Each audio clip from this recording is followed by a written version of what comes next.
Good morning, Steve Free in Chicago with the morning grain comments. Well, it's Wednesday and we see beans up about 9 cents. Corn unchanged at 6.30 on the May. Wheat's up 2 cents, both in Chicago and KC, down a penny in Minneapolis. Seeing higher stocks, lower dollar, lower crude, and higher metals. Overnight headline, we saw that China's PMI data was better than expected, suggesting the first bit of data showing that their economy is improving post-COVID. We also note that the Argentina forecast is dry, while Brazil also could see some better dry harvest planting of the corn conditions. Brazil, February soybean exports were 7.7 million tons versus 6.2 last year. They're shipping about Oct through Feb almost 17 million tons, similar number to last year. May corn is at has 5-day losses of about 50 cents.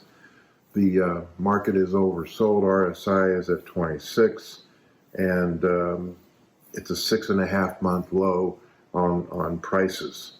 Today we get weekly ethanol, but I think probably more important is tomorrow's export sales, and just see if we're seeing any business pickup, especially in the corn market.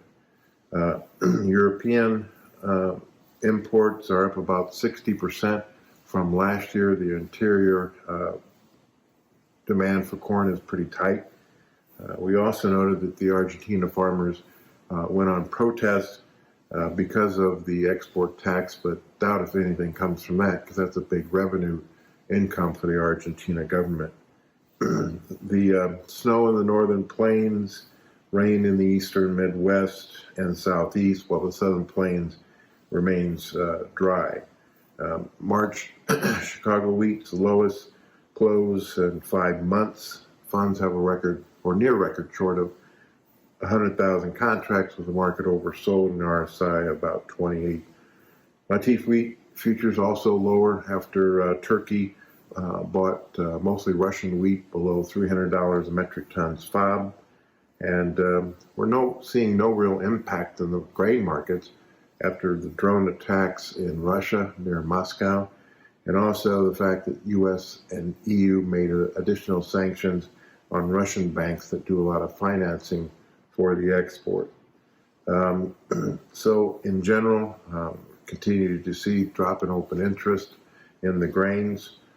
Funds yesterday, big sellers of 19,000 contracts of beans, 13 corn, 8 meal, a little less wheat and soybean oil sold. So in general, we're still, I think, markets looking for demand, especially on the export side. Certainly the USDA, especially their corn outlook numbers for 23-24 were negative, and the outside markets concerned also about higher interest rates slowing global demand.